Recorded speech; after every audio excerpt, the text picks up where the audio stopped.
in. We're on the scroll saw today. We're cutting out some Turkish drop spindles. Just kind of hanging out.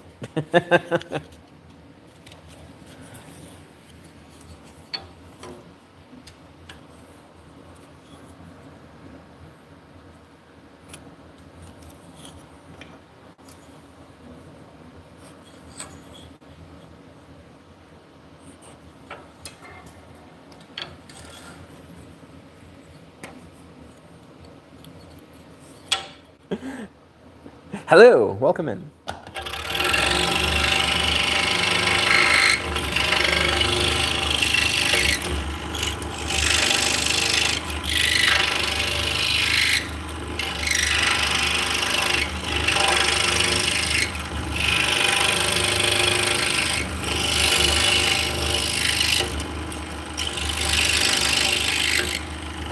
All right, so we're cutting out a mortise. So these slide together.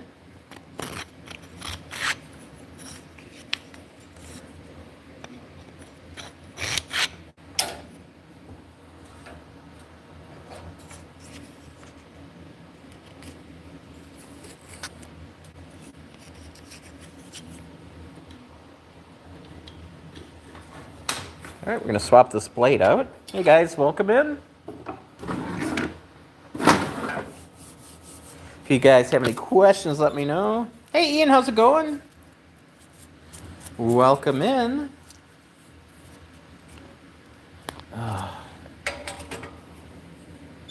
So today's a two live stream day. So I'm in a good mood. Things are flowing, so good to hear. Glad you're doing good. So I sent Vicky home, and I am going to work tonight. It's like I'm not mad at you or anything. I just feel like working.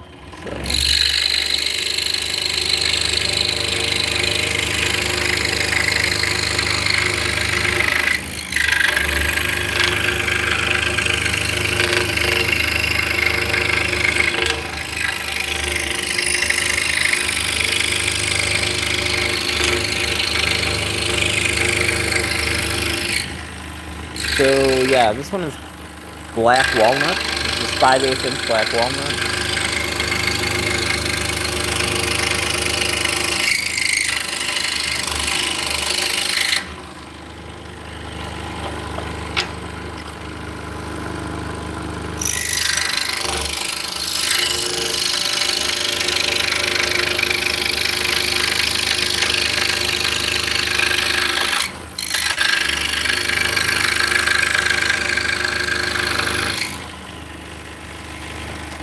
You'll be getting a job in about 60 days. Awesome. What are you going to be doing?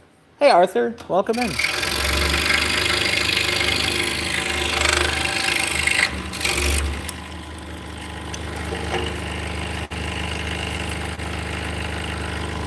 You really want your Lego collection stuff? Hey, I get it, man.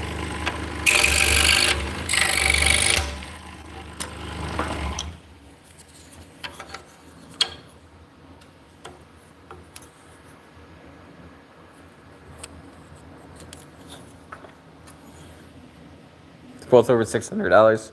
Yeah, that's a lot of money.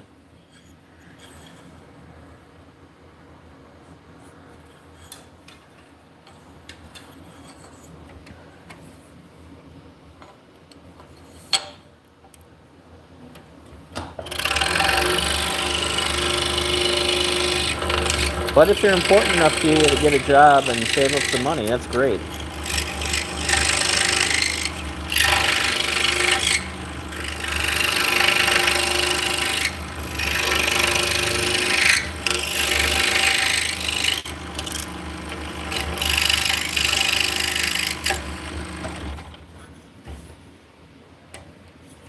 That's a lot of pieces.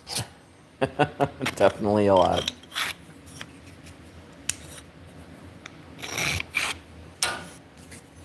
I'm more of a Duplo kind of guy.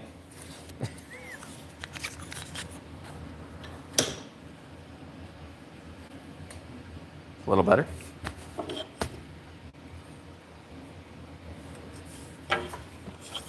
This is 5/8 inch cherry.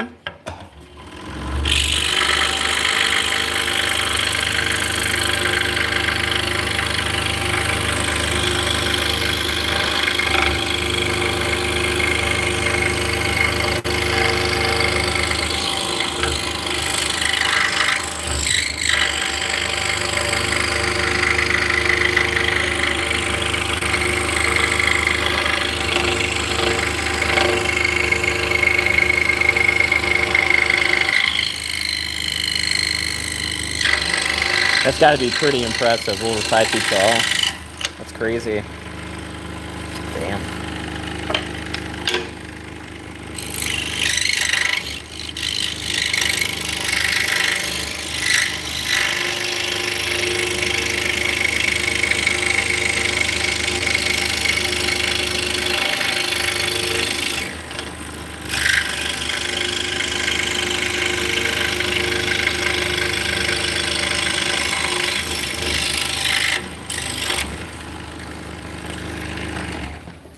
£31 of Lego? Yeah, I can see why it's so expensive.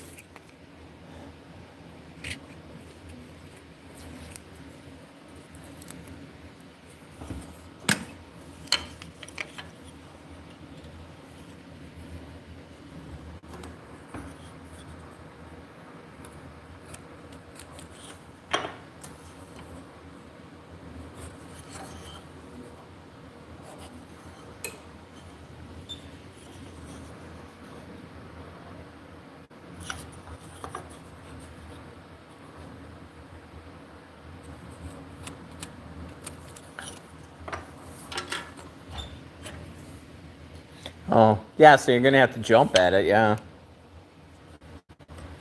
Oh, you got some.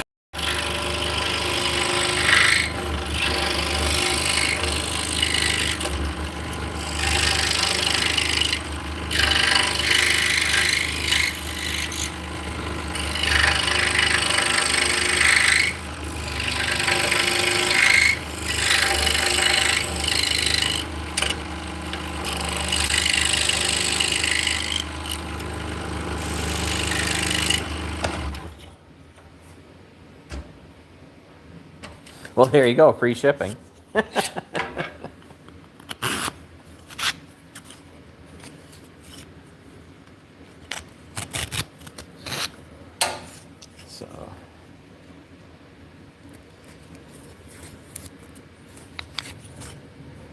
So if you're just joining us, my name's Scott. Welcome to Making It with Scott. This is my day job. The channel itself, we do a lot of beginner to intermediate, like scroll saw and lathe type stuff. But, you know, I plan on doing some other stuff. But right now, I run Snyder spindles. I make drop spindles for a living. And we have 3 shows coming up. So I have to be working on spindles right now. So it's a day job, but, you know, I'm still making stuff.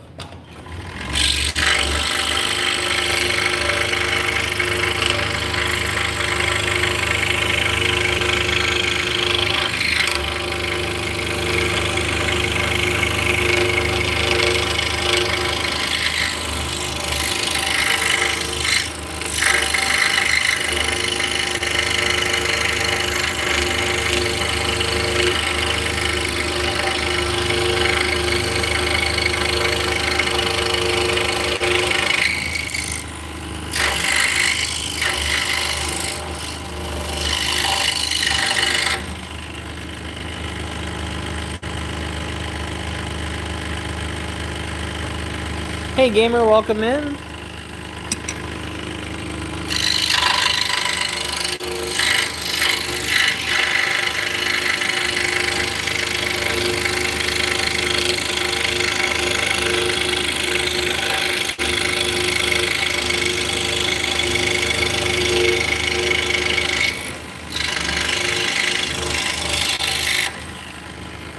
So I think I got about a week and a half of cutting, and then I got to jump to sanding. That's the fun part.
Yeah, so we use blue painter's tape.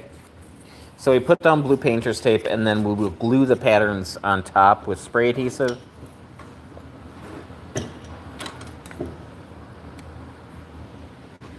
Hello, John. So this way we get a fresh pattern on every single piece. Plus, by using the tape and then the spray adhesive, we could peel the tape off and there won't be any residual glue adhesive on the wood. So this is hard maple, 5/8 of an inch.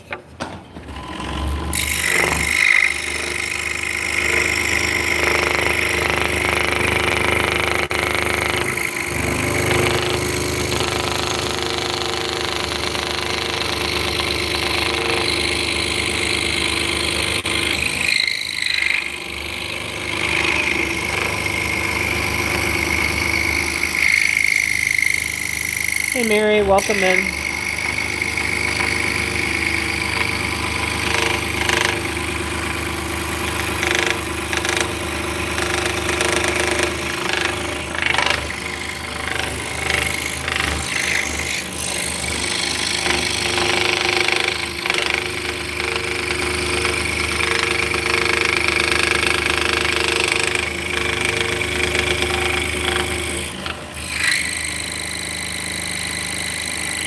Hey, 3660, welcome in.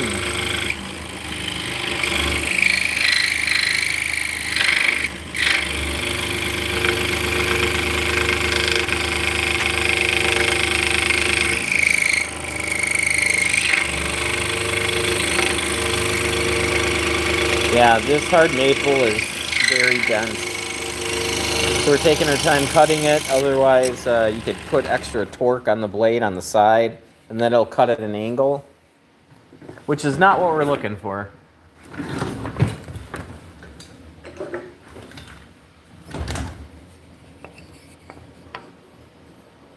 So I'm just using a square and just making sure that we are cutting square, which we are.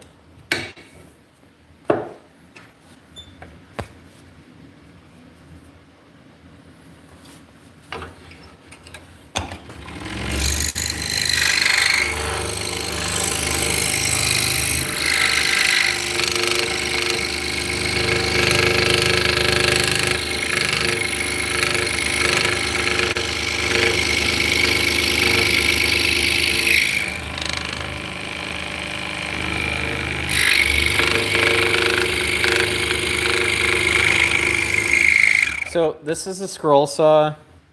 I got this one from bearwoods.com. They have stores in America and in Canada. Number of fingers, 10. Absolutely. This type of saw causes Band-Aid injuries, not hospital injuries. So, hey Maverick, I'm sorry I missed you there. So, yeah, so this is a Pegasus 21-inch scroll saw. So,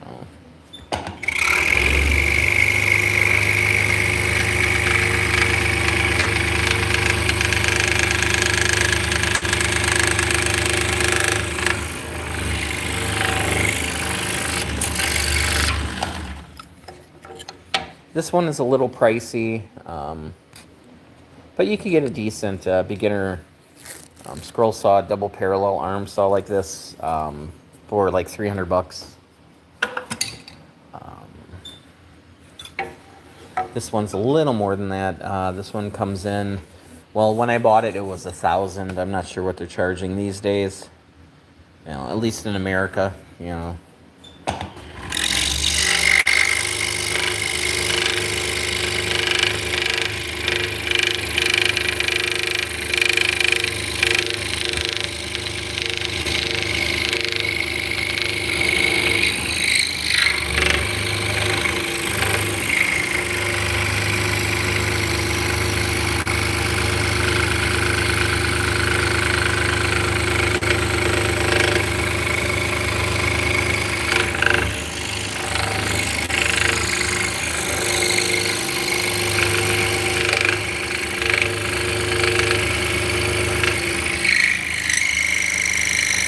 So we are making Turkish style drop spindles. We're making yarn for spinning yarn. These are really big. These are plying spindles.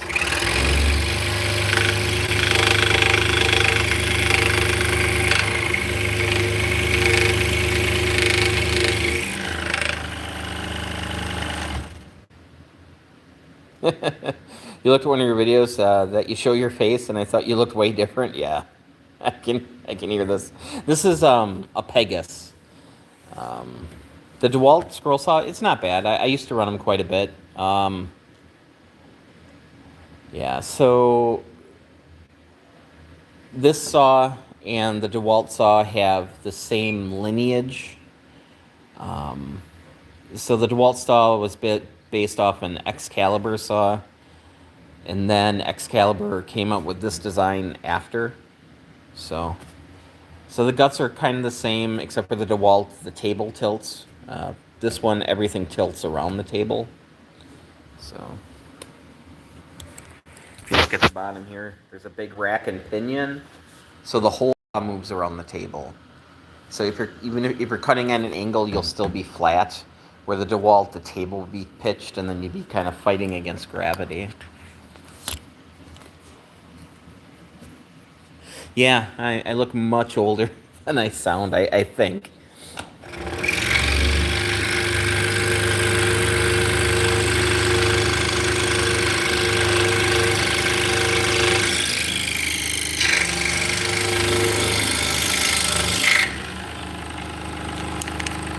Not a problem.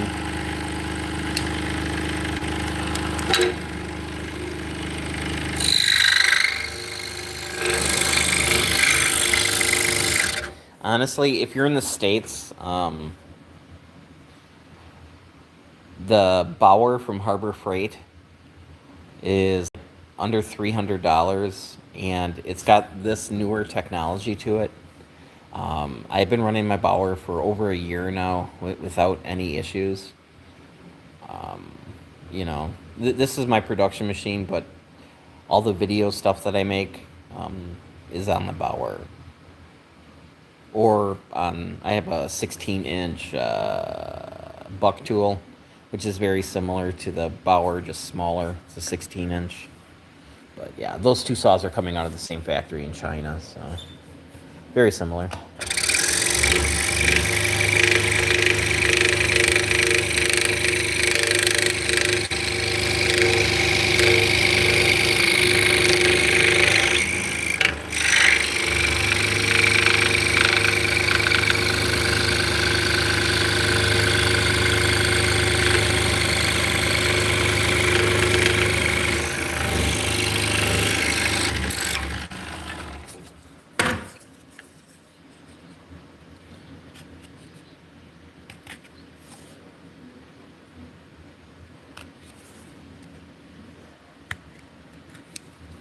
How often do you have to replace the blade?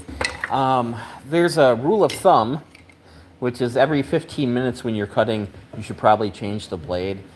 It kind of depends on what we're cutting here. I'm using a number 7 blade, which is pretty big. But this is Olson Precision Ground Tooth Blade. It's a double skip tooth, so it's got 2 teeth and then a gap, and then 2 teeth and a gap. So the gap is called a gullet.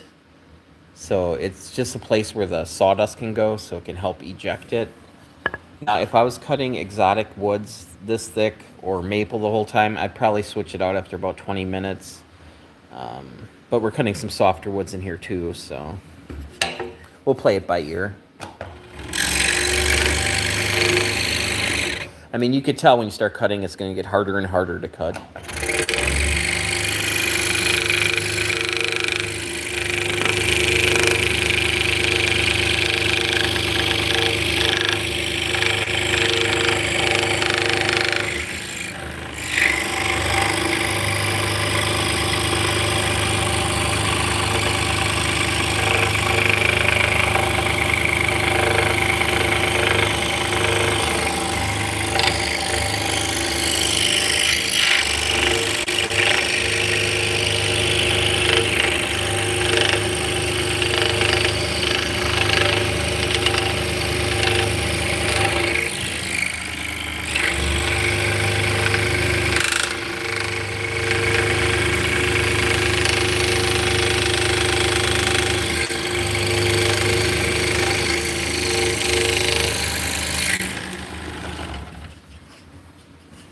Do I have a whole woodworking shop? We can do a shop tour. You know, this is what I do for a living. I make little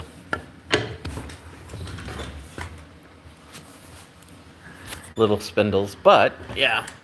So this is my shop. We'll start cleaning off the lens. We'll start in the back room.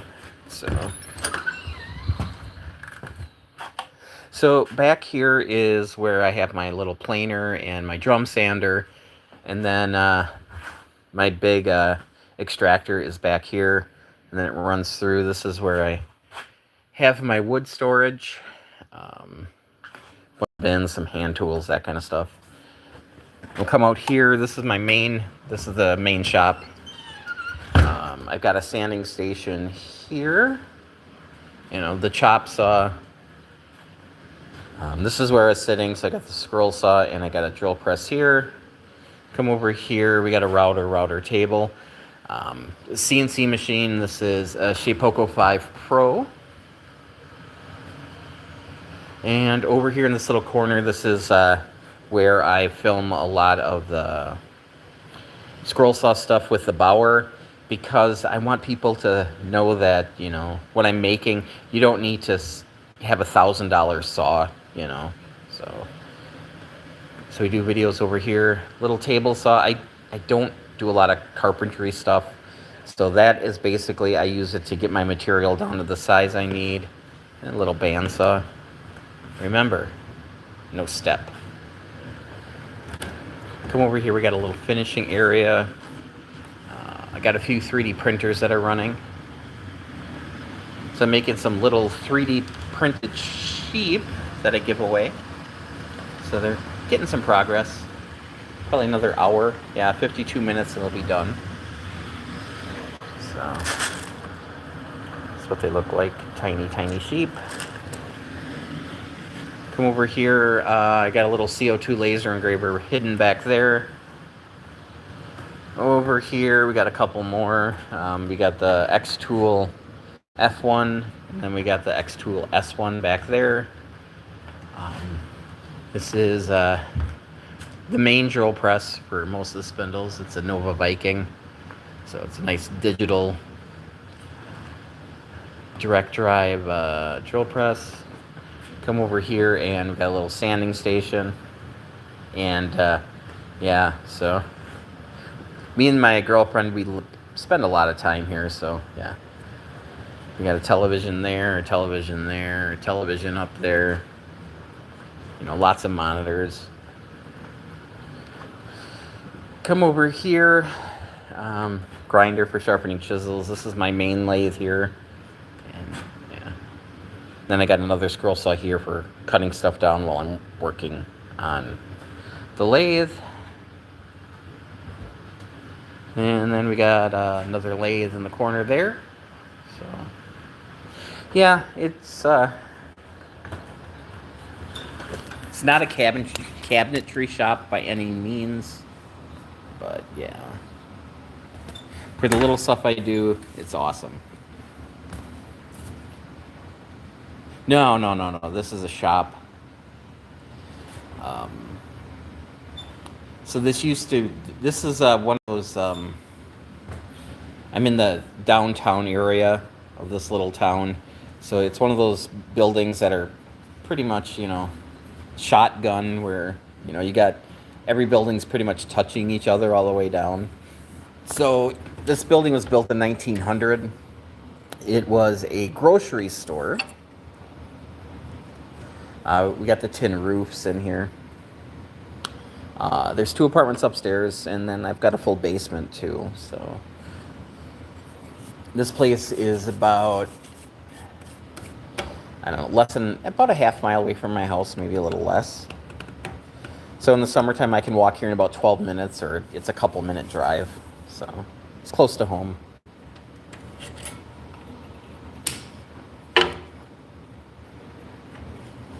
So yeah, it's nice having separation between the shop and home. I was working out of my house for many, many years, and yeah, this is nicer.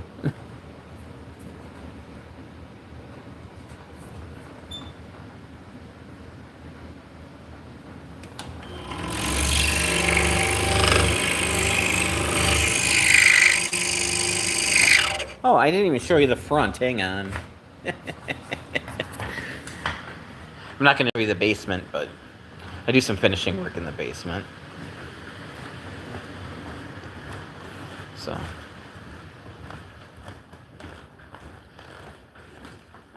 just to give you an idea, it's very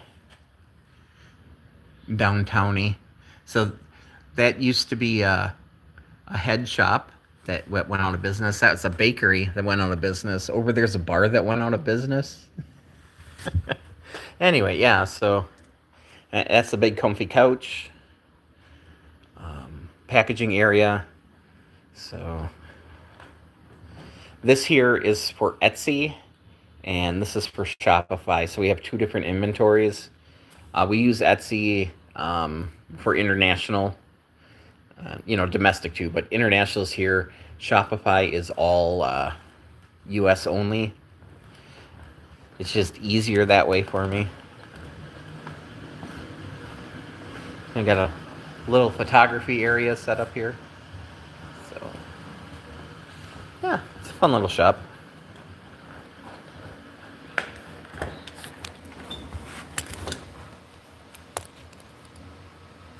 So, yeah, it's a little rundown building, little old rundown building, but it's perfect for what I do.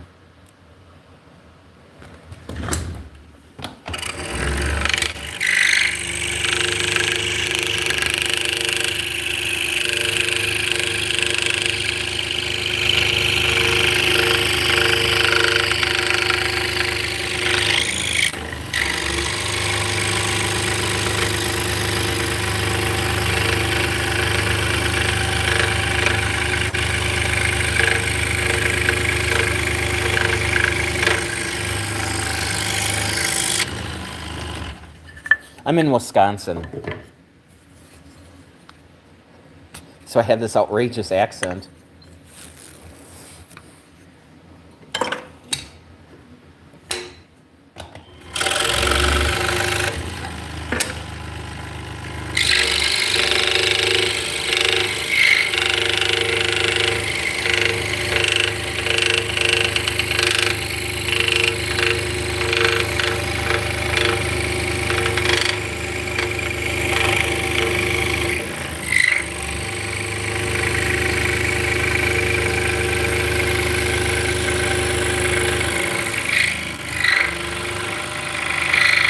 Hey David, welcome in.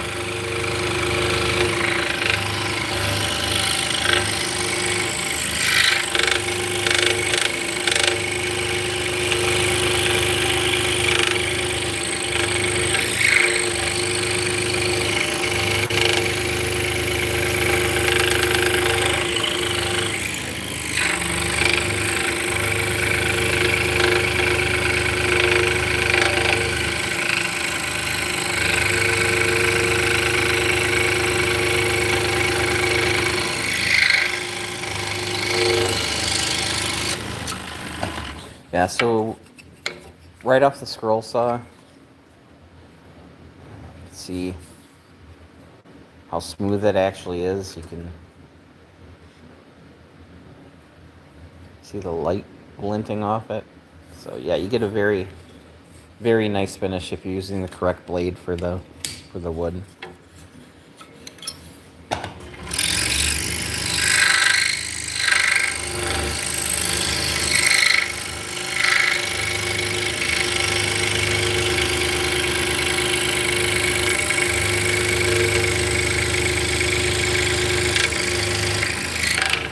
Yeah, so I've been making these full-time. This is my 13th year.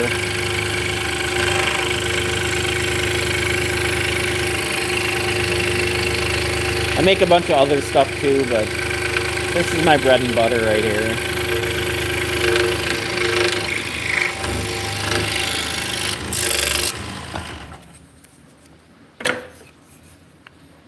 You were just up there visiting the Wells craft plant? Where was that at?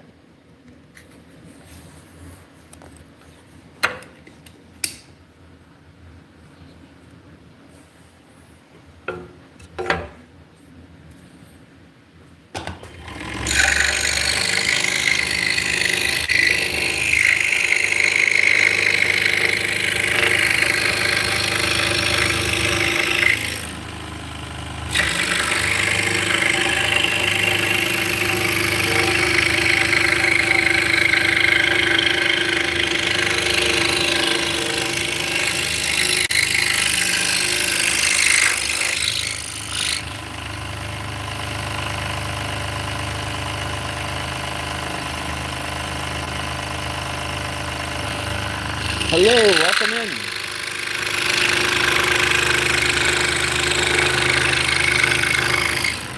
So now we're cutting black walnut.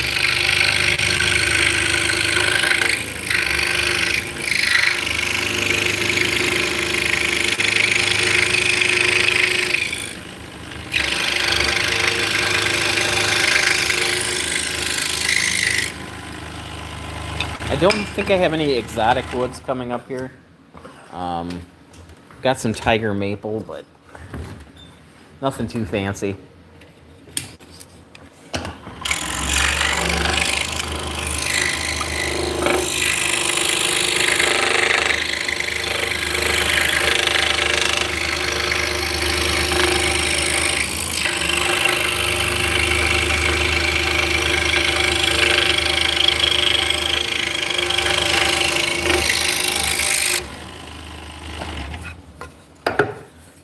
We'll peel the pattern off. There we go. So the scrap wood, the little pieces, I have a fireplace at home, and yeah, we burn them. Yeah, so for these, get a mineral oil and wax finish. So it's not, not covered in plastic or anything. So every once in a while, if they dry out, you just put a little mineral oil on them, butcher block oil, whatever.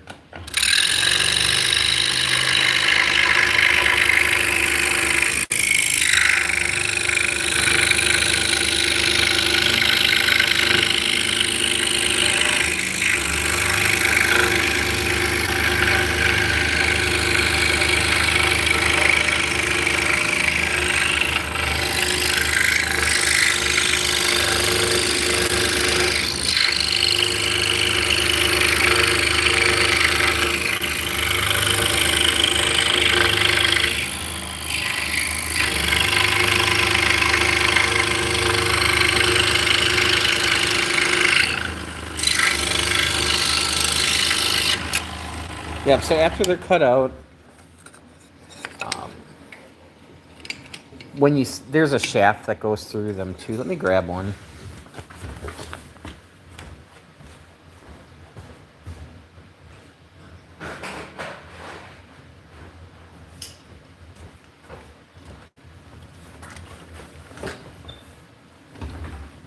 All right, have fun with your real life. So that's what they look like when they're done. So we also turn the shafts as well. As far as sanding goes, we use a flap sander and we round over all the edges so there's no sharp edges or anything.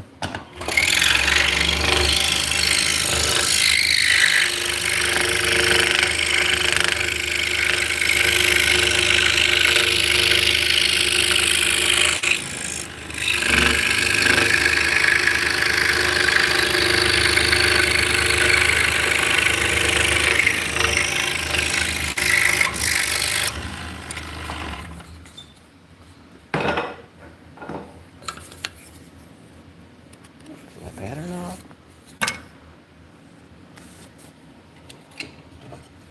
Oh, we do have more maple here. Dang, nabbit. Hey, welcome back. How's it going, Archie?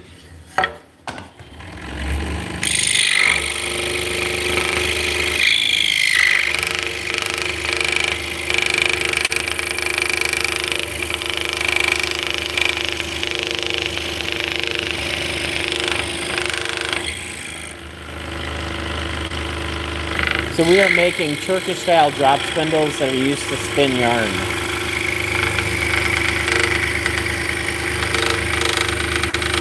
So this is what came before spinning wheels.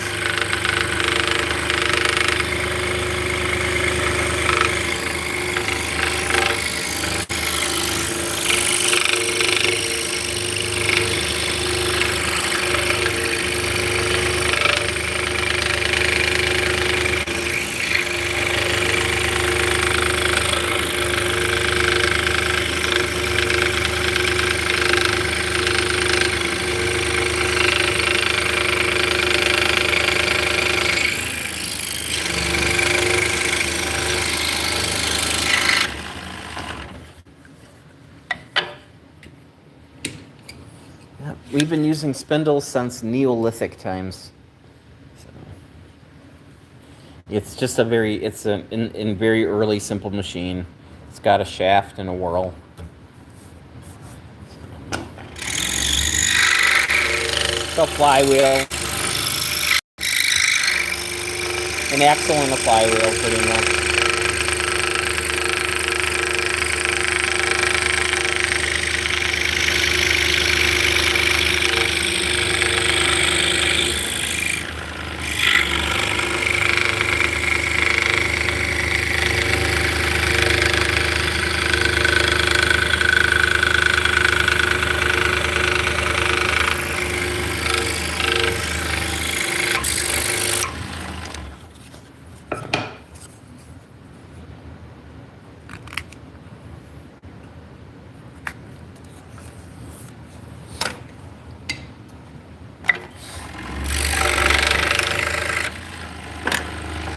Yep, so hard maple.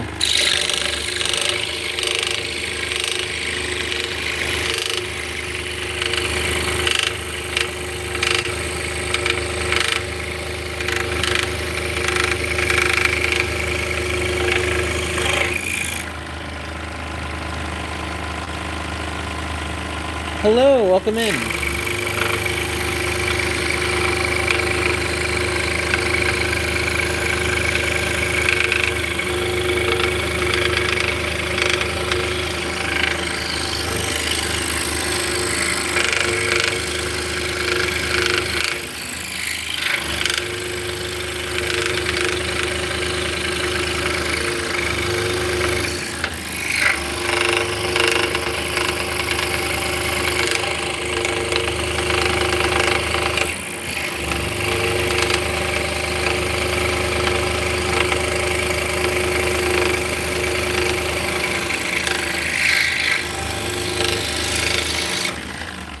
Yep, so we're building up some inventory. We have 3 back-to-back festivals.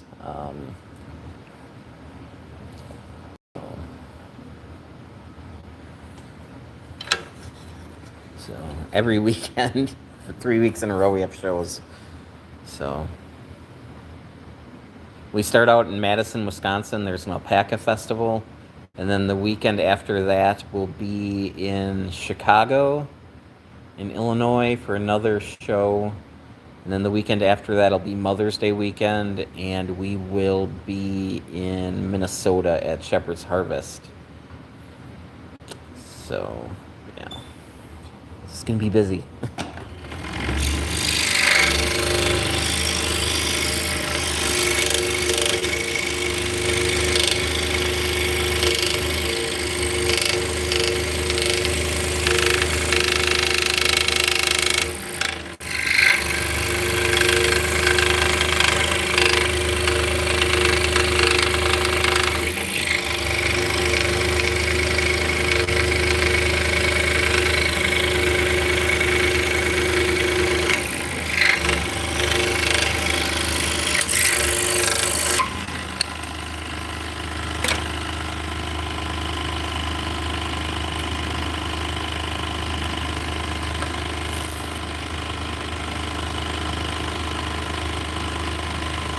So for these, we're just starting out by cutting out the outsides. Eventually,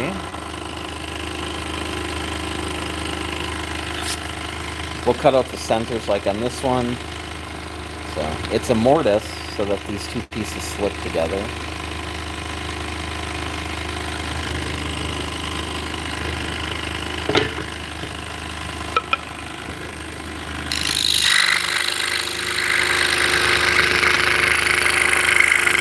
This one's cherry.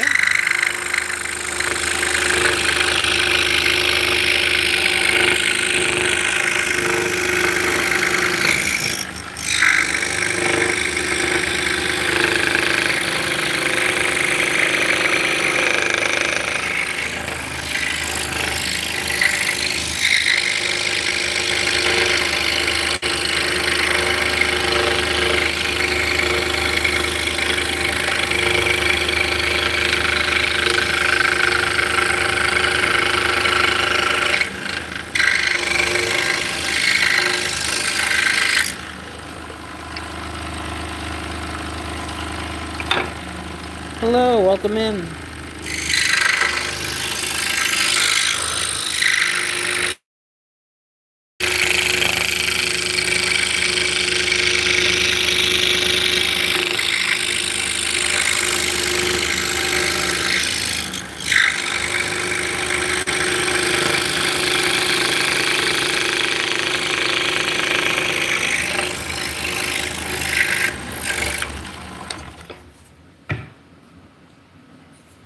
So I've been using the scroll saw. My dad brought home one in like 1987, I want to say. So I've been using them a while.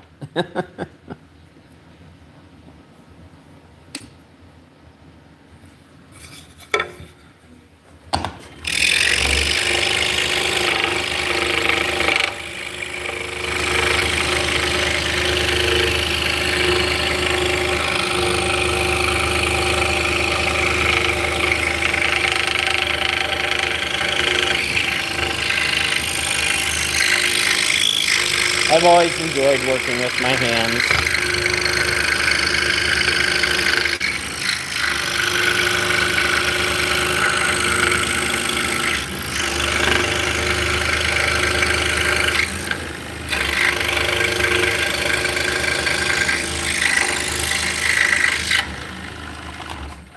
So yeah, I've been doing this for 13 years. Before that, I spent just about 6 at Oshkosh Truck, putting vehicles together. Hey, Emilio.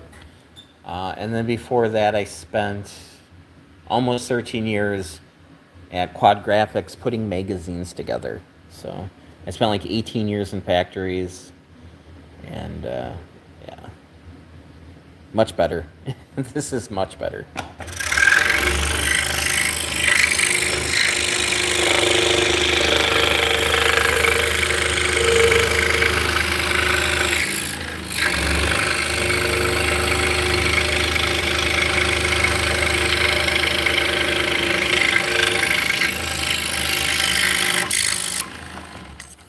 Hello, welcome in. Take this pattern off.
Now, the reason why we use blue painter's tape rather than just normal painter's tape or masking tape is masking tape is very similar to the same color as like maple.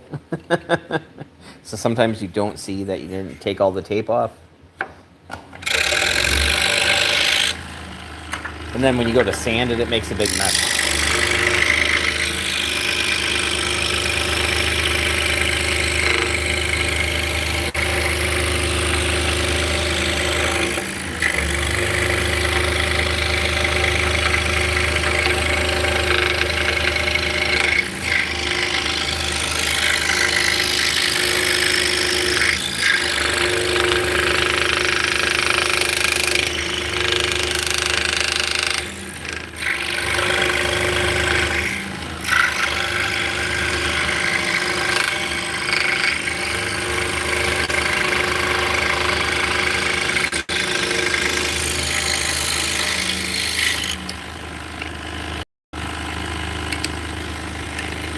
So scroll saws are very safe. Yeah, you can get cut with them, but it's going to be a Band-Aid cut. It's not going to be rushing to the hospital.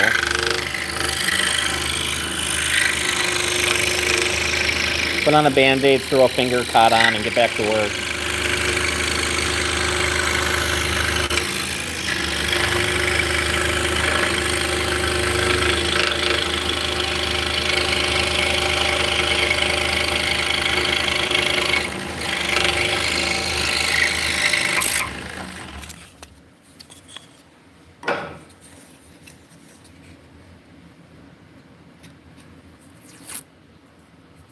Hello, Martin. Welcome in. If you guys have any questions, let me know.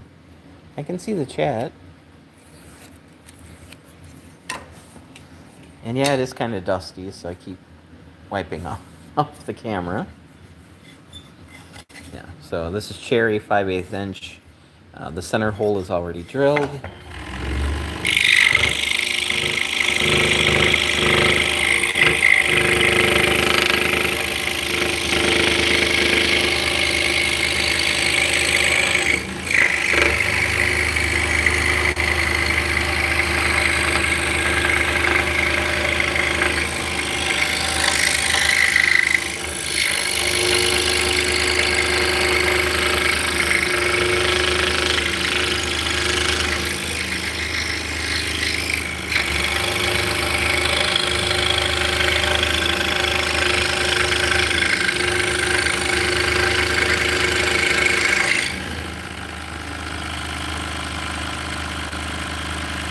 Hey, Az, welcome in.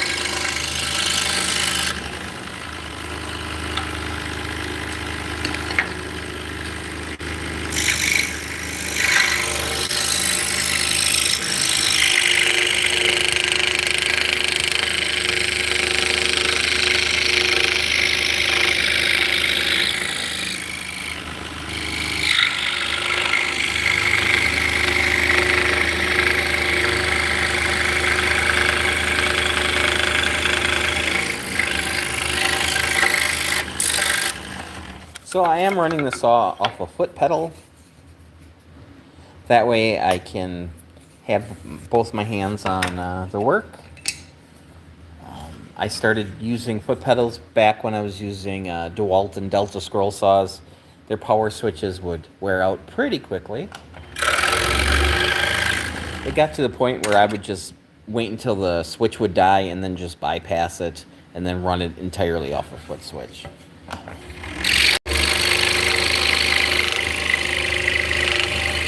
I'm also sitting down.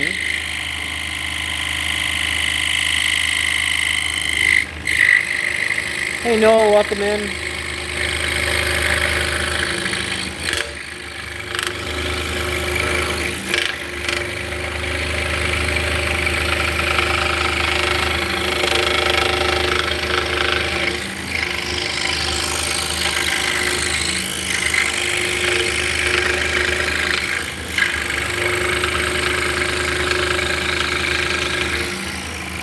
And I am old, so I typically use a magnifier. But it interferes with the camera. Hey V, welcome in.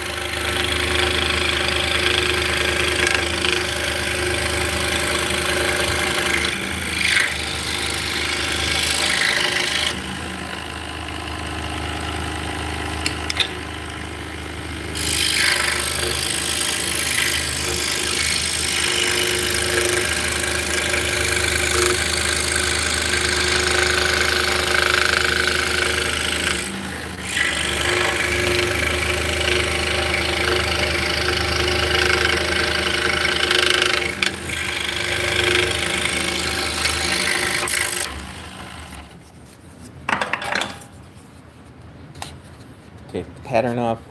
I do have to take my meds, so we'll go for a walk and we'll look at the 3D printer when I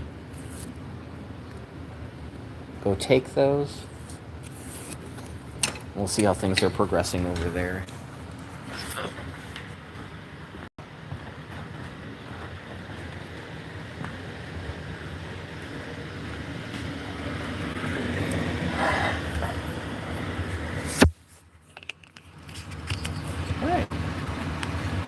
bunch of little sheep, so I will be right back.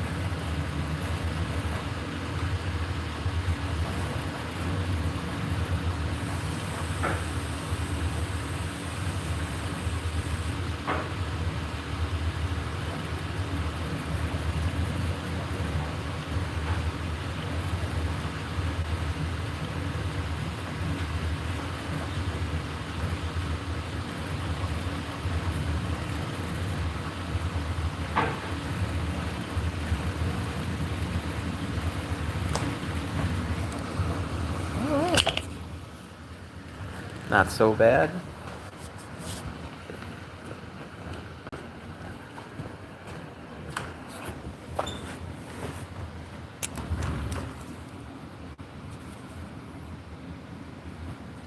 All right, now we got 5/8 inch walnut here. Nice. So apparently, we use scrap paper. You know, as long as it's got one clean side. Apparently, that was something we got in the mail.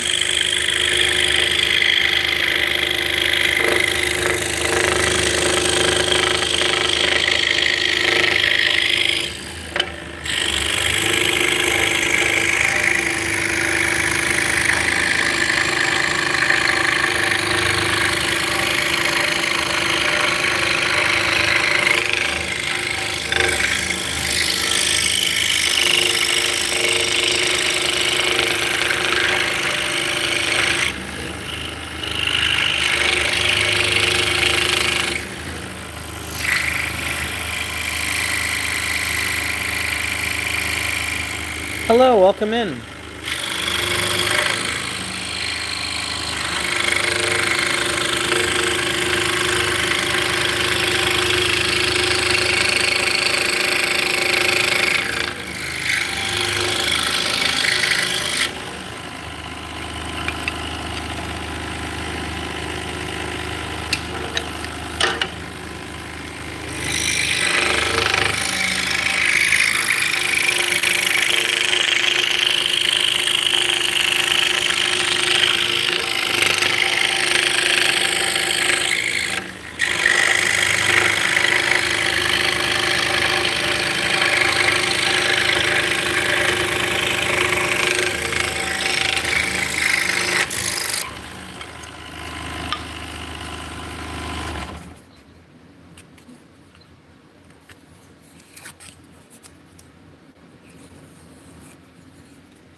So this is the black walnut. This is not steamed. A lot of times with walnut, they will steam it to get the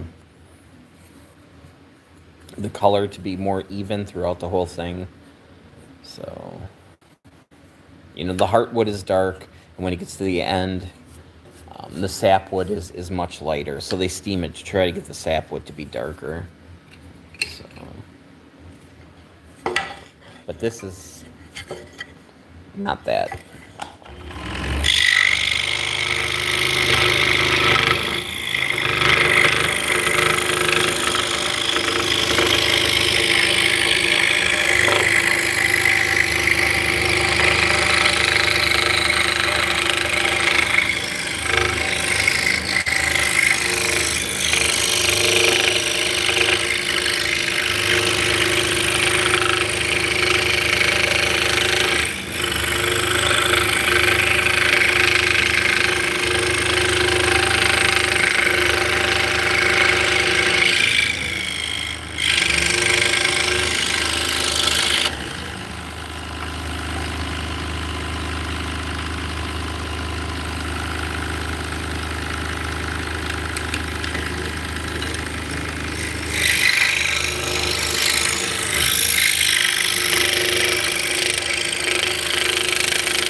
Hello.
So we're cutting the outsides.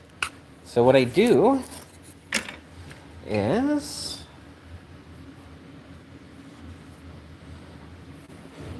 I have some doweling, and then I got little stoppers, and then I have on my other benches I've got a bunch of holes in. That way you can set things on top so these stay together. We still have to cut all the centers here, but right now I'm more concerned about breaking things down.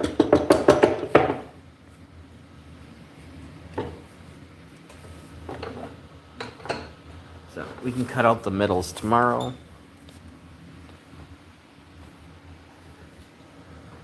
Let's see.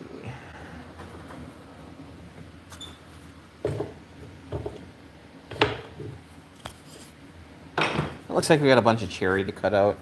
So this is a smaller one. This is a Rekoff. It's just the name of the size.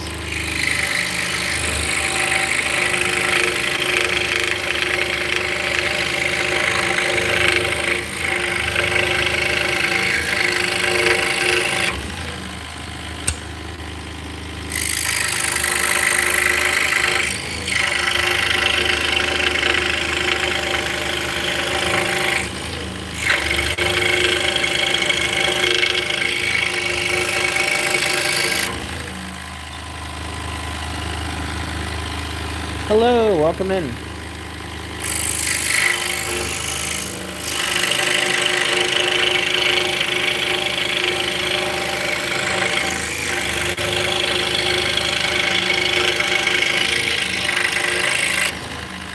Hey, Mary Beth. How you doing? Welcome.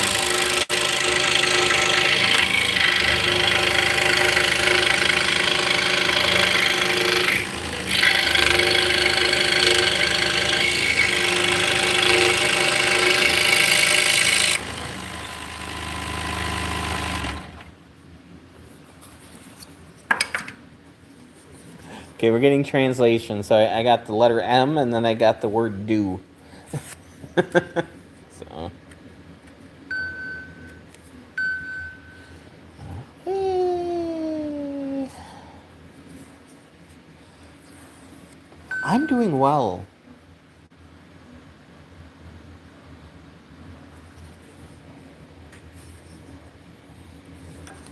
Burning the midnight oil now that it's 5:12. Sent my partner home at 3:30. She started. My partner. She started just getting. I'm tired. Okay, well you can go home.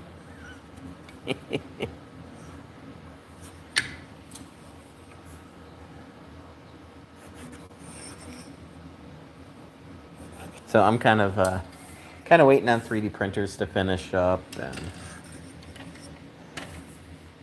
I should probably get on the lathe pretty soon. I've been good.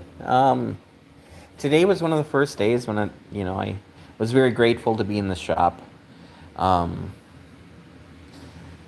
So we are making drop spindles. These are Turkish style drop spindles, and they're used to spin yarn. So you can use this rather than a spinning wheel.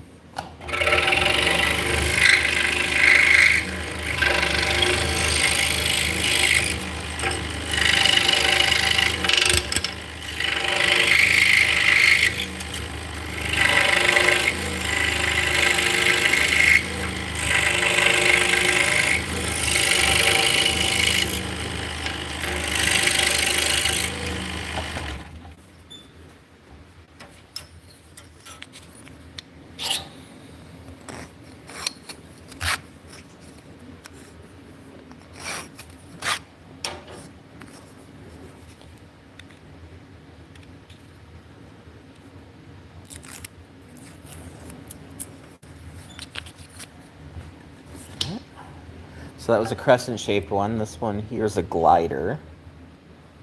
Thank you so much. Just a different shape. More like a Napoleon's hat or a handlebar mustache shape.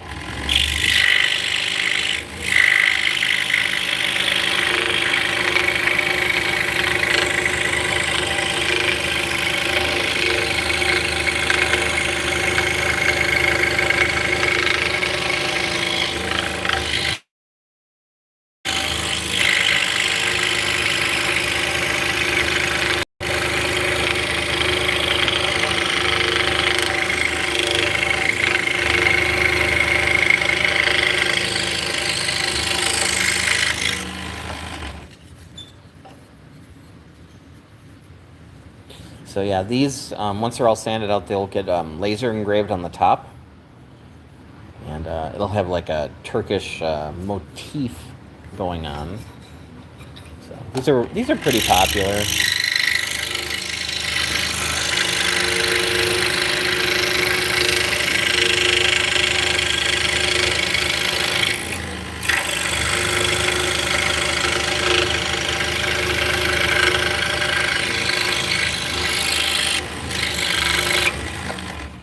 Yeah, so one of my laser engravers has a probe on it.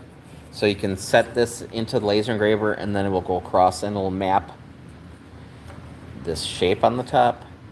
So it'll stay in focus. So when it burns, it'll go up and down to keep everything in focus so you get a nice line. If you just slap in a laser engraver like this and not do that, it would get out of focus depending on where you focused it. So, all right, what's going on?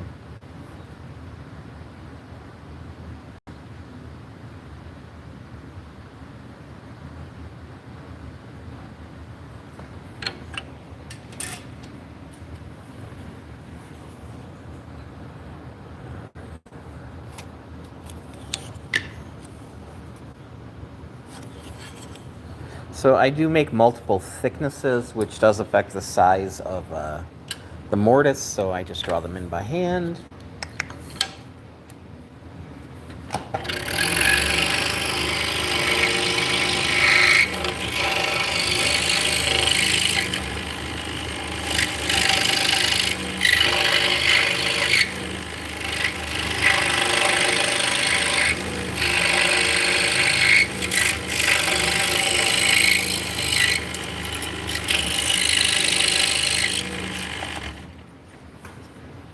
So everyone is custom fit.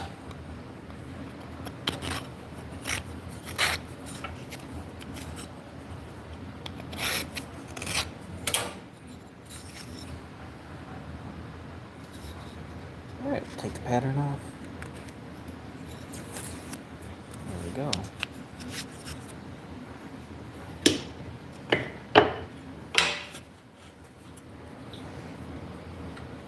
I think we'll cut 2 more out and then go over to the lathe and start making shafts for them.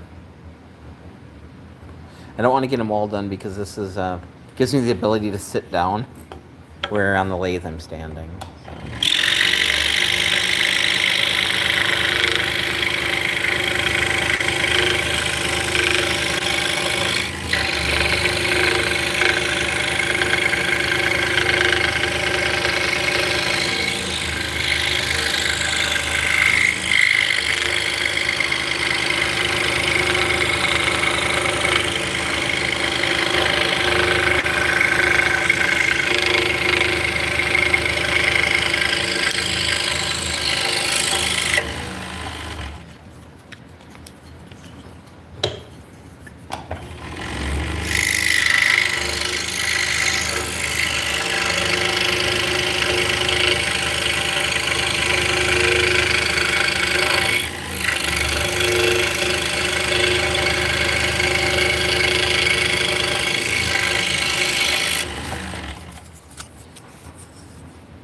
Yeah, so right now I'm trying to get as many cut out as I can and as many shafts made as I can. Now, so I'm organizing all these when they're done and I'm putting them in boxes, and then probably in about a week I'm going to spend probably a week or two just sanding.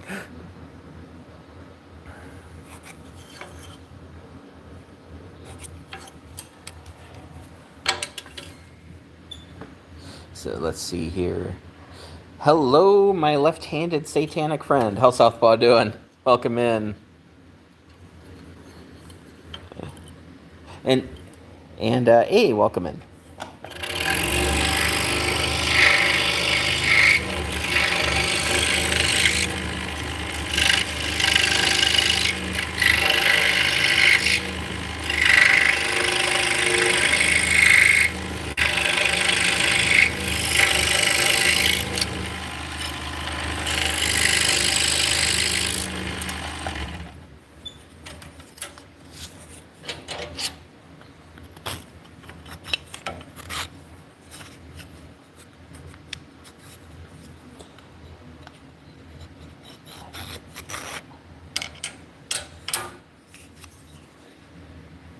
All right, we're going to cut one more and then we'll head to the lathe.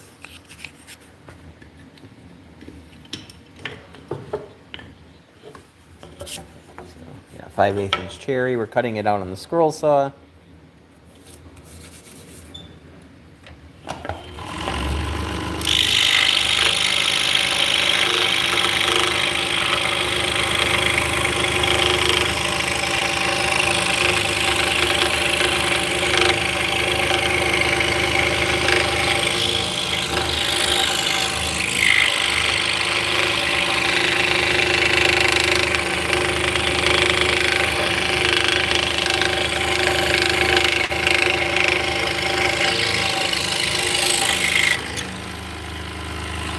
Hey Jason, welcome in.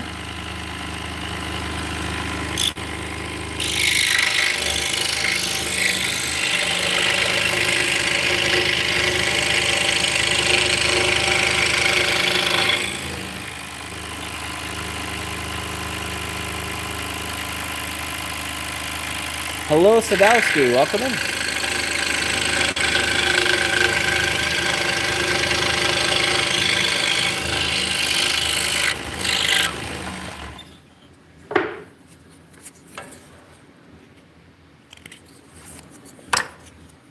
I'm going to lay out this tendon here. Tenon. Not tendon, tenon. Can't just be adding D's to everything. That would be dumb. Alright.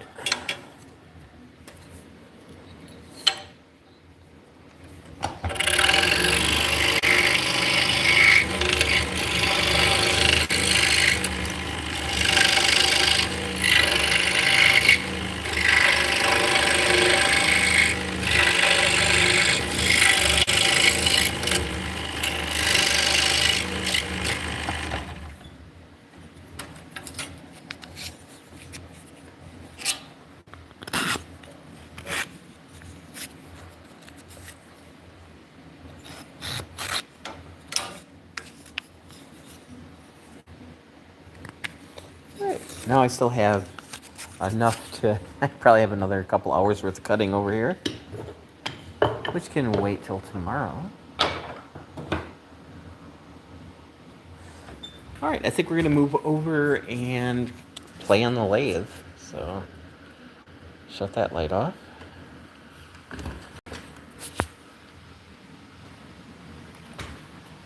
So we are watched over by Marilyn Monroe.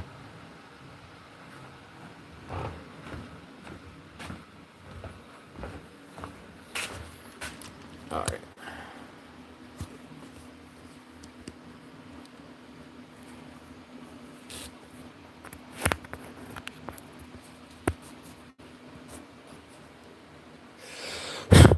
Sorry, dusty.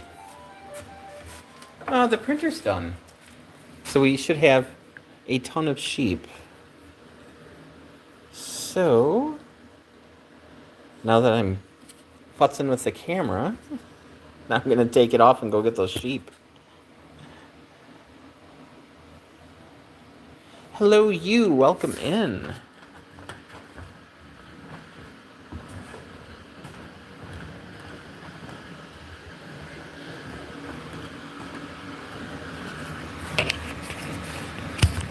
So I give away these little 3D printed sheep at shows. I send them with packages.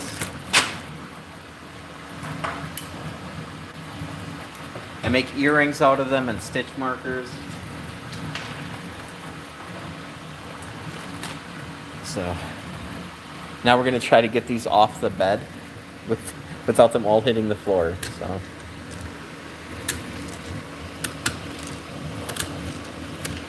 So this is a little Bamboo Lab A1 Mini, but I can make 108 of them at a time. Although they do look like they're stormtroopers from Star Wars.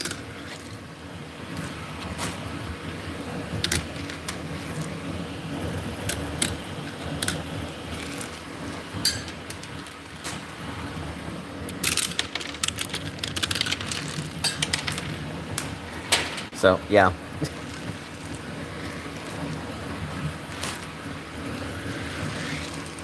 I think we should be probably done with purple now.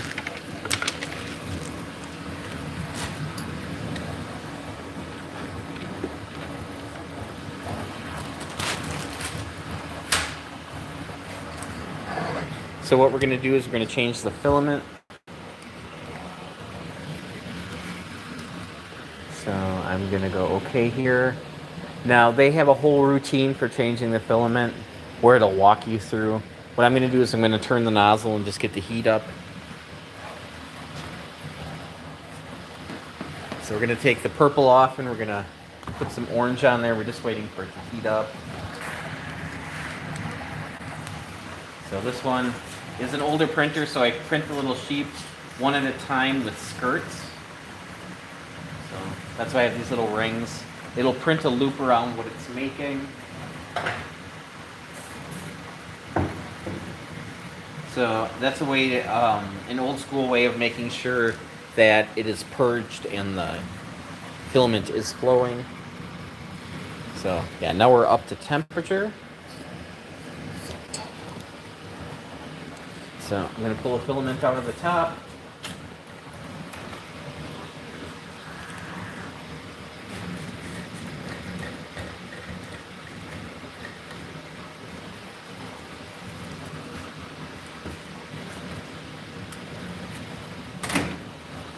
Put the orange in. Hey Joe, welcome in. We're going to be woodworking here in a couple minutes, but I want to get this printer going.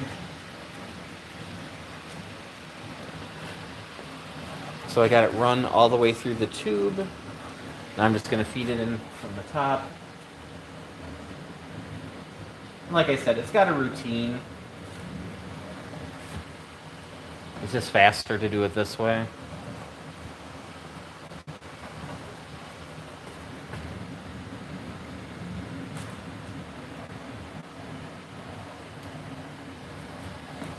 So it's starting to purge now. You can see it dripping down. So it's still purple. Now it's orange. So we're just going to wait for that to finish purging. And go back.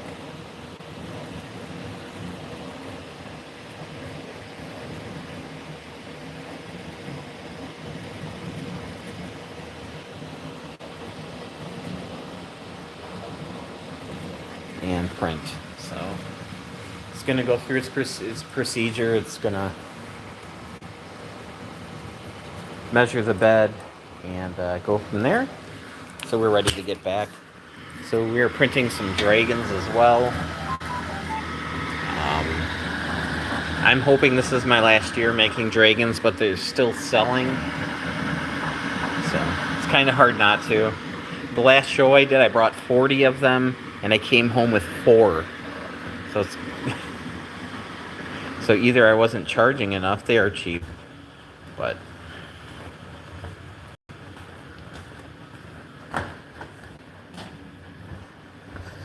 all right.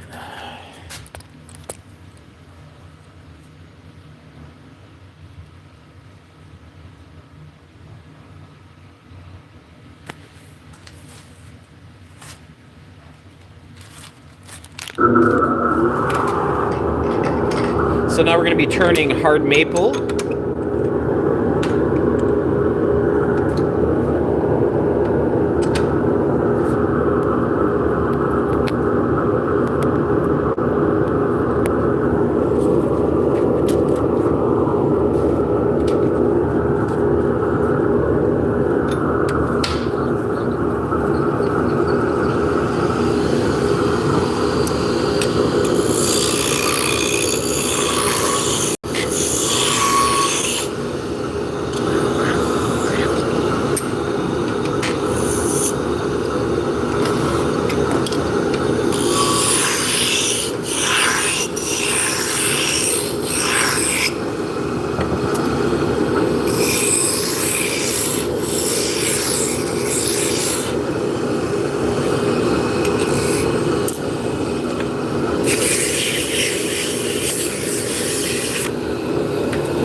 So today I'm working on the smaller ones.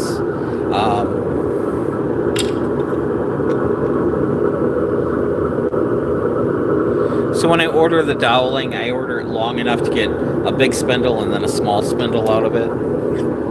But the smaller spindles, I have to use a different size tool rest. So I'll save the small stuff and then I'll run it all at once.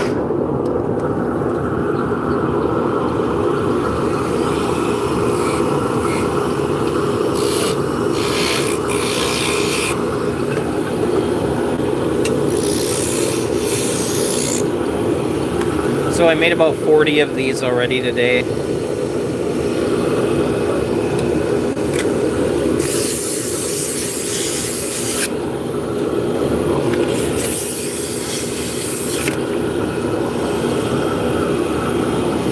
Now we're burnishing with some wood chips.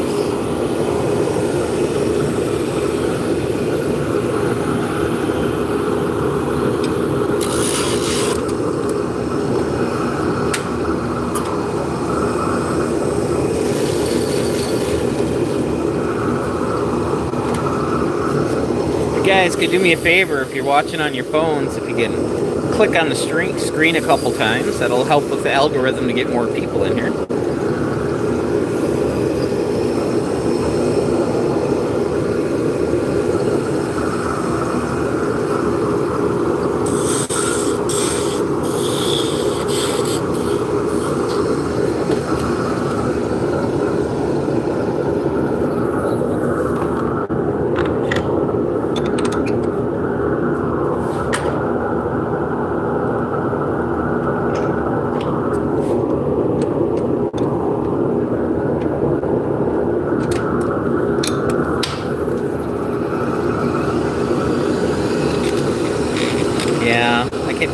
it's barely gonna fit. I think I'm just gonna make a 4 1/4 out of this one. Alright, so I order these oversized so I can true them up.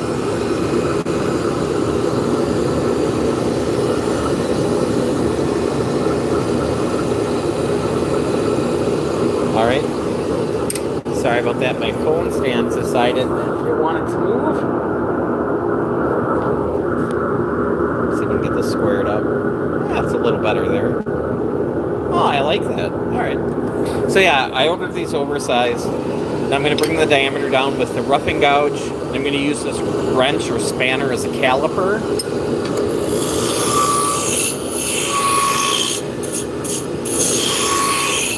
So if it fits over, we're on size.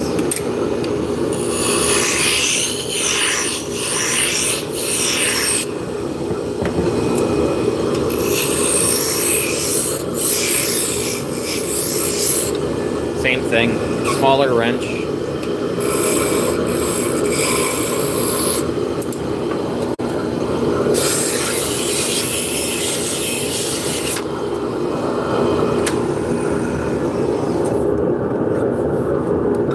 Test whirl, story stick. I have a cutout on the story stick so it'll register. And then I'll transfer the lines over. That way I don't have to kind of sit there and try to figure out where it goes. I just put it on, butt it right up against there. And I have a magnet on this so it sticks to my lathe so I always know where it is. Then we're going to take our skew. I'm going to mark the bottom. I'm going to mark where I'm going to burn a line. Come up to the top. I'm going to lay in the finial on the top. Come in with the skew, blend that together. Now I have some wire that I put handles on. So I have a garrote, basically. We're just going to set that in that little channel I made, and we're going to burn a line. Now we're going to sand it out. So I'm starting with a medium grit, and then I'm going to go to a fine grit. I'm going to come up here and grab some wood chips. We're going to burnish that wood. So think of burnish like a friction polish. We have some wax. So I did everything we could do while between centers, which means I'm clamped in over here in a 4-jaw chuck, and this side is a live center. So there's a pin sticking in the wood, and if it's a live center, it's got a bearing, so that's spinning. There's also dead centers that don't spin, but those are more typically used with a metal lathe. So since it's clamped in on this side, I'm going to take my skew and form the finial on the top.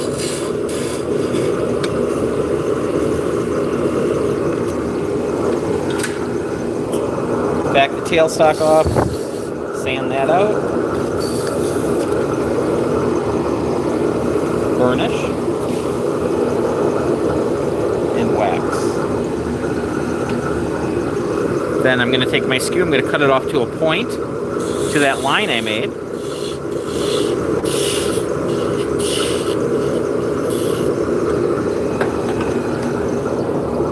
There we go. Bob's your own.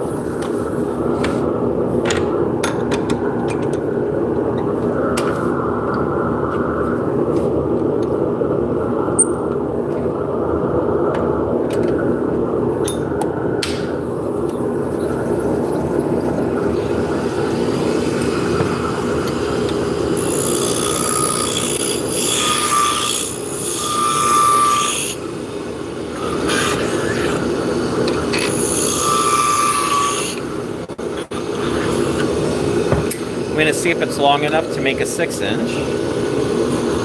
It's just barely long enough, so we'll do another 4 1/4.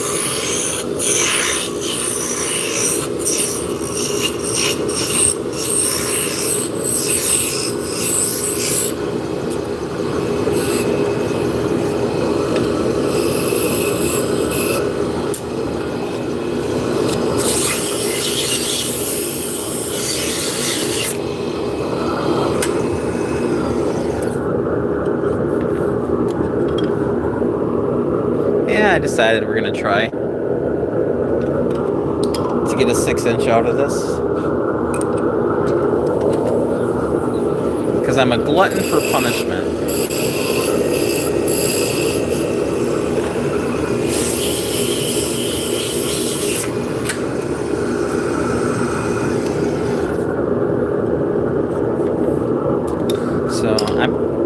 to sneak up to it.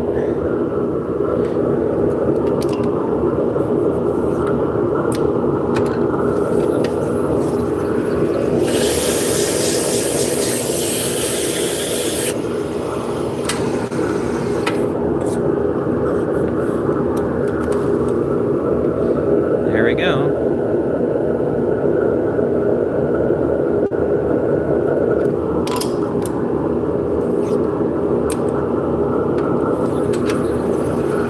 So I got a beading tool for these. They get two beads.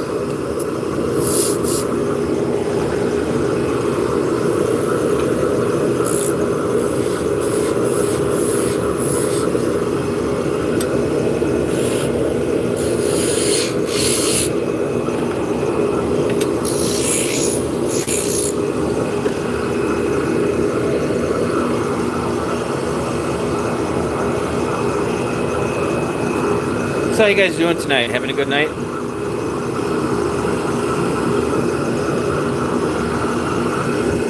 It's 5:38 p.m. here.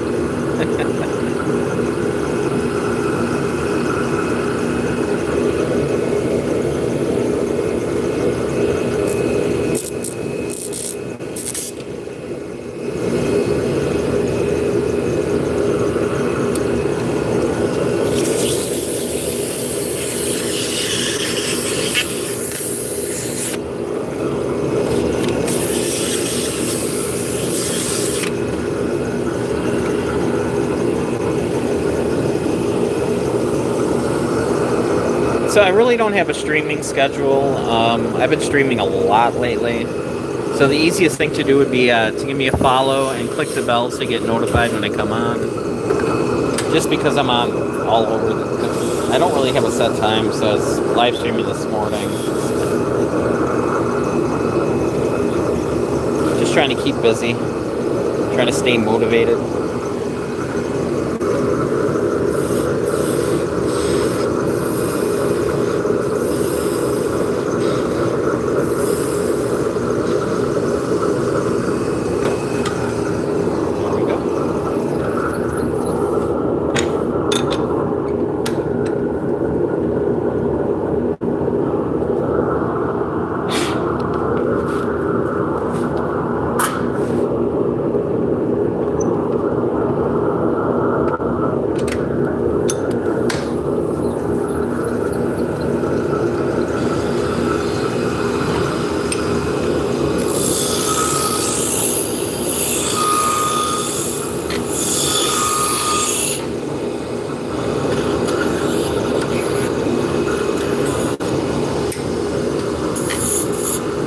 And I do not believe this one's long enough, yeah.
just a hair more. So I'm going to just sand because it's so close.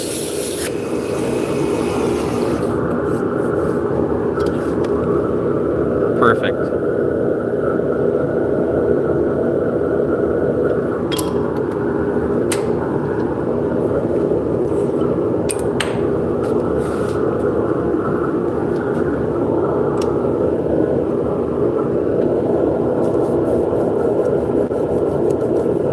Sorry, it's double-sided taped in and it got loose.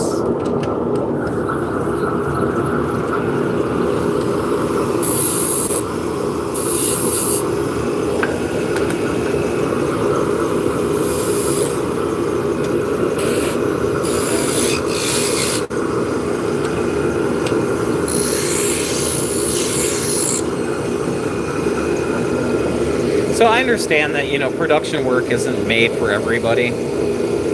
I would rather stand here 8 hours a day than sit behind a desk on a computer all day.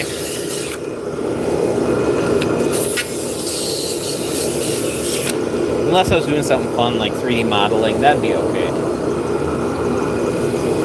But if I had to sit there and deal with clients all day, that'd drive me nuts.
Hey, if you guys could do me a favor and just double click on the screen, that'll help get more people in here. And maybe we can get a conversation going.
So if you're new to the stream, welcome in. My name is Scott. I like to make stuff.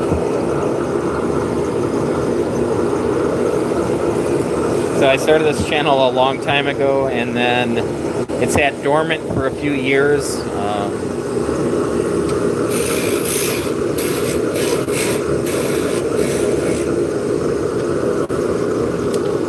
So yeah, there was a couple years when I wasn't streaming. We were taking care of my mom. She had dementia. Between my day job and her, I didn't really have a lot of time to stream.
we should be able to sand to that.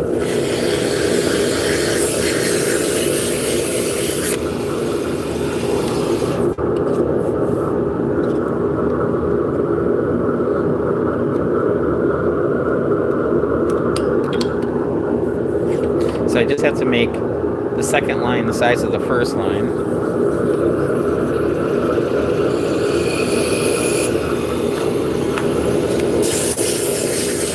That should be it. Come up here.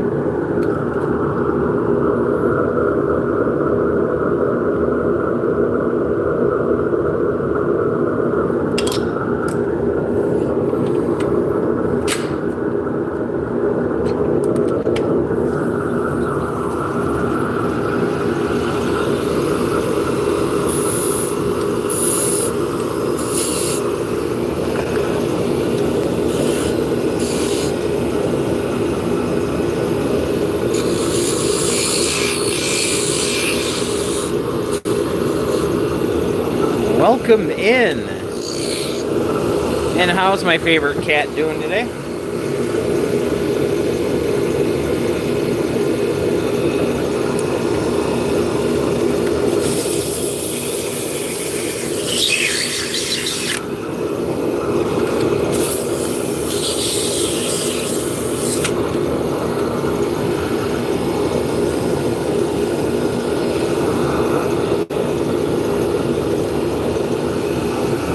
I can't complain. I sent Vicky home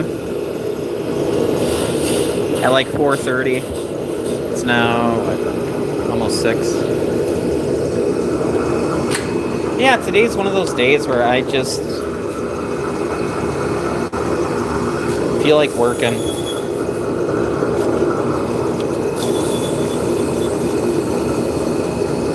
The darkness.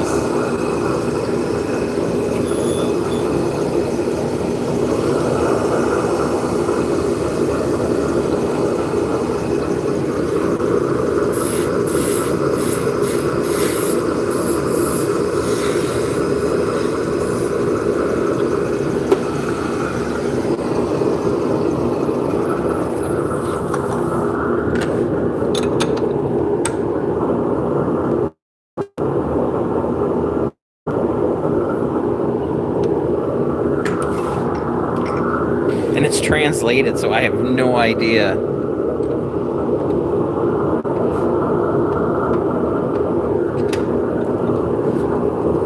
The abyss.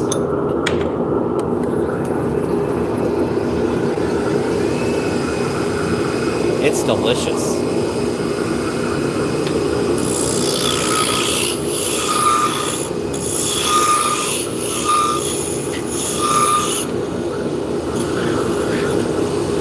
Yep, so today we're working on the smaller ones.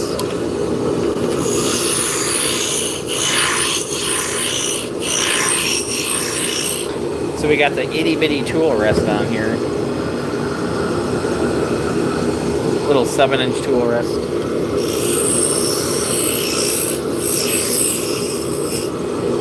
Or is it 8? It might be 8. Yeah, it's 8.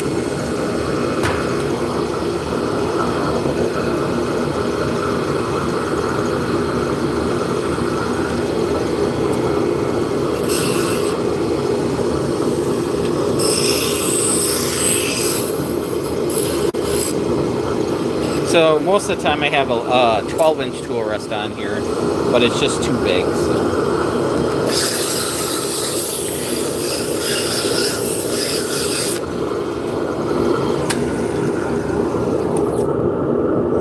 This is the little one that came with the lathe.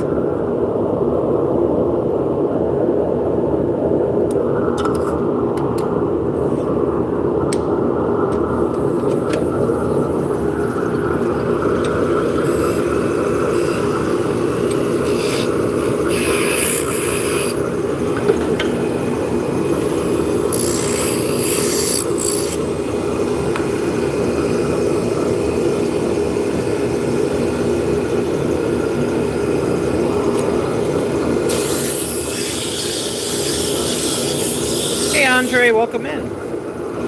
Hope you guys are having a wonderful day today.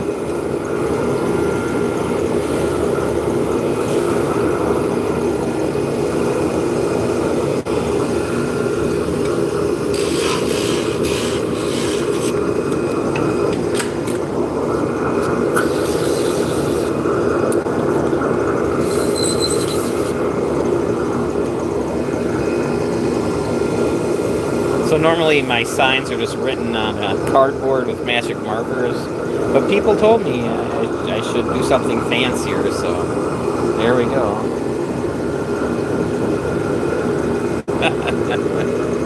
Well, the little ones don't take very long.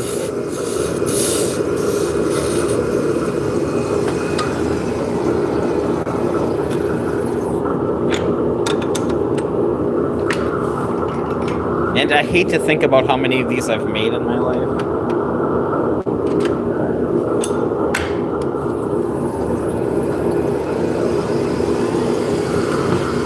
I'm guessing probably between 30 and 50,000.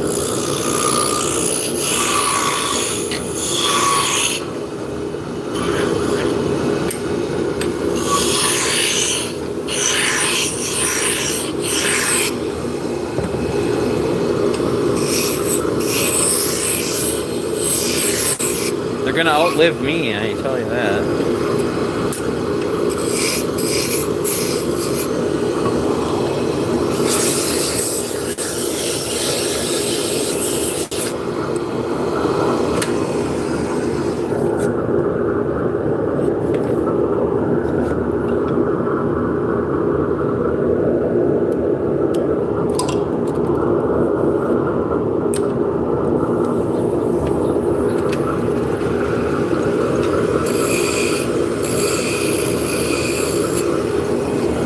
Yeah, so this wood here is the ones that I throw when I make the big ones. Throw them in the bin, that's what these are.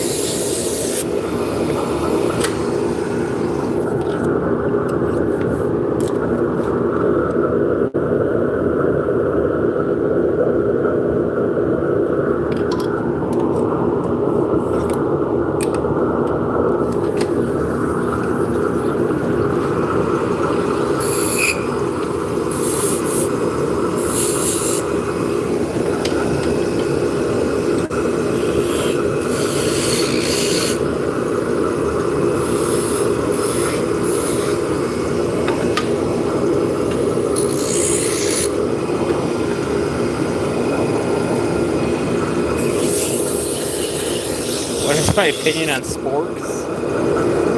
Better than nothing, but worse than both a spoon and a fork.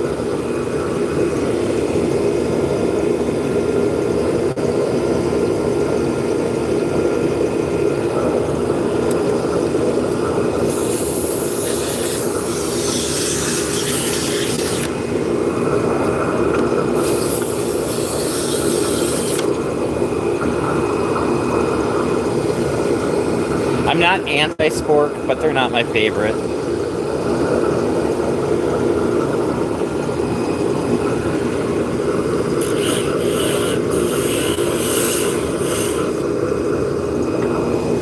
I don't know, probably 7 or 8 years ago on April Fool's Day, I wrote a big post where I was going to stop making spindles and start making wooden artisanal sporks.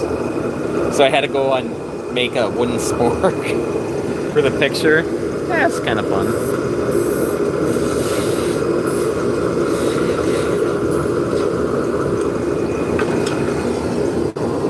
Granted, it was probably more people in the world know what a spork is than a spindle.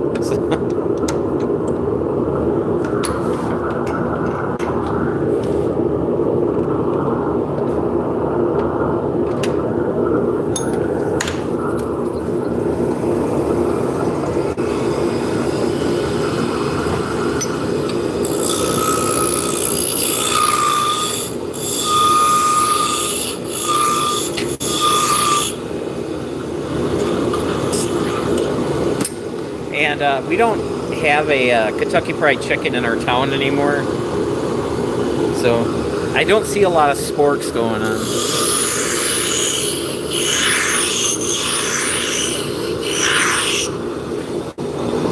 is odd because Kentucky Fried Chicken, Taco Bell, and Pizza Hut are all owned by Pepsi. So you'd think Taco Bell would have sporks, but they don't.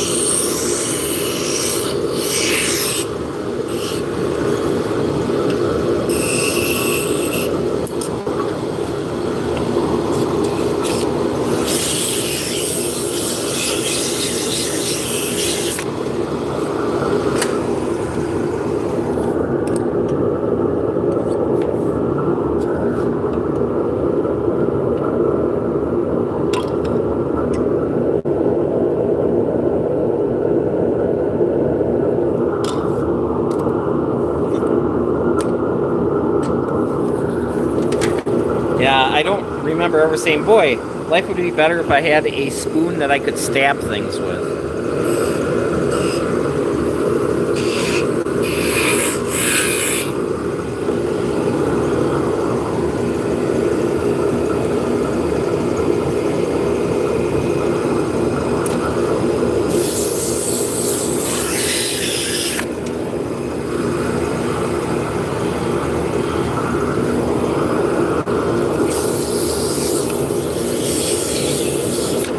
You know, the little soup thermos I just got has a foldable spoon, and it's not a spork.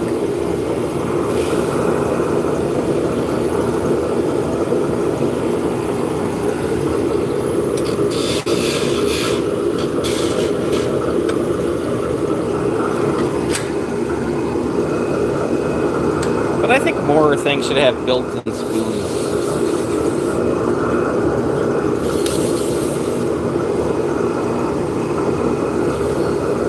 It's not just for camping anymore, you know?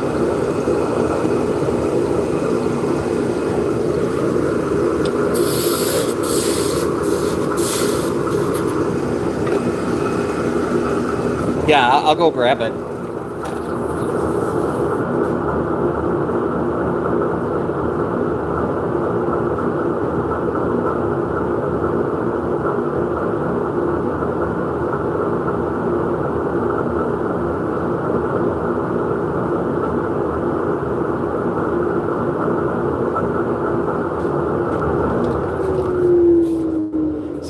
Yeah, this is a Uline branded thermos.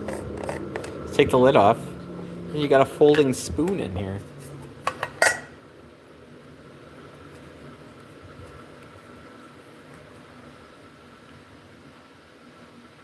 I mean, it works for me.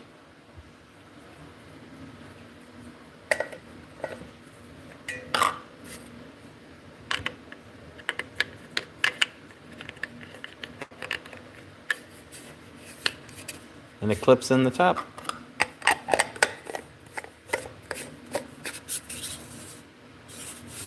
You know, for all your soup eating needs.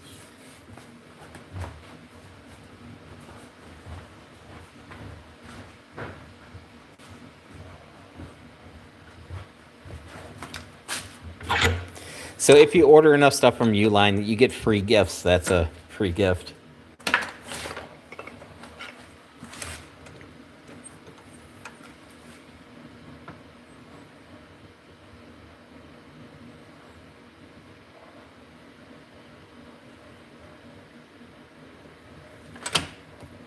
I'm not sure, you know,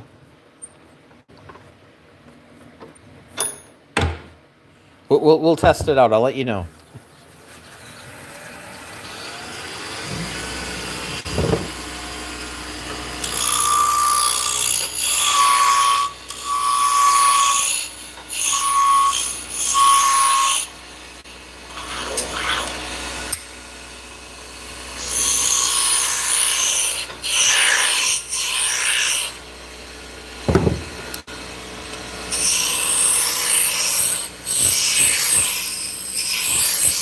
I would think of that spoon like a spare tire. It's like an emergency spoon.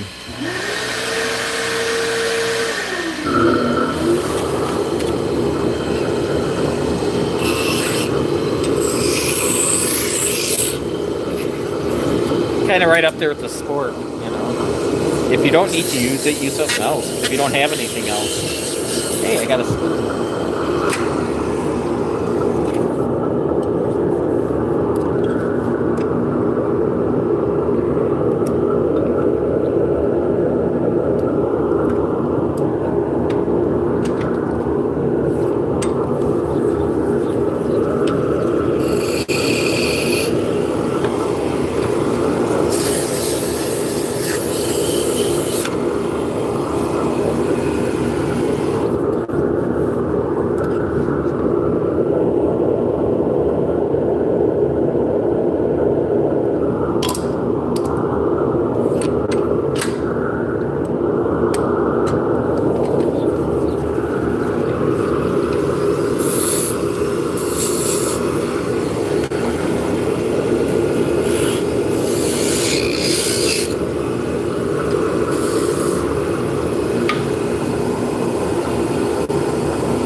Have a good night.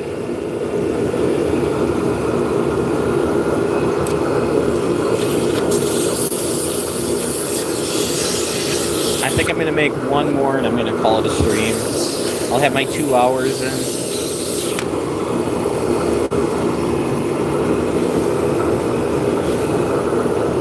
I need to be making some dinner. I think I'm going to make a frozen pizza.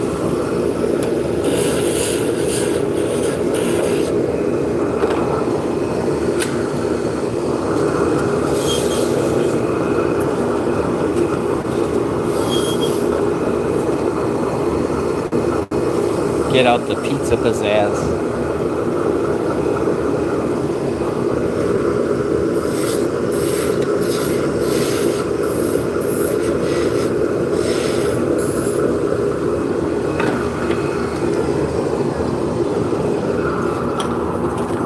Let's knock one more out and then we'll call it a stream.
So yeah, so I'm sneaking up to it because we don't have much room.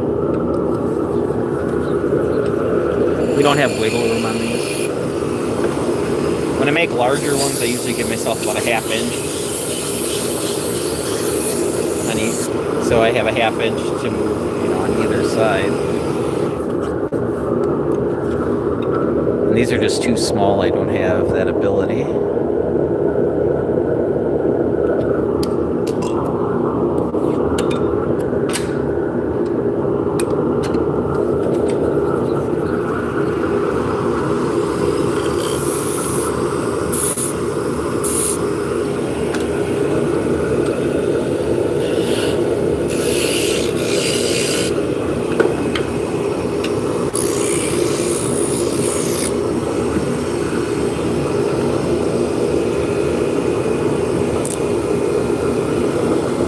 Alright, I'd like to thank you guys for hanging out with me. I really appreciate it. I will be back again tomorrow. Not sure what time. And we'll continue to knock these things out. Hopefully Thursday I will be making different spindles. So we'll have something different to play with. They're like this, but really long and much bigger.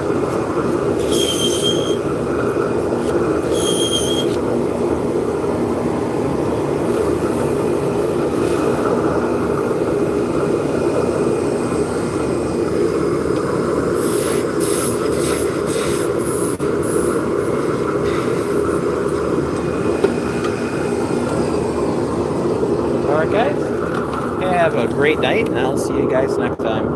Remember to be nice to people. It doesn't cost you anything, and they're probably going through the same amount of garbage you are. So have a good day.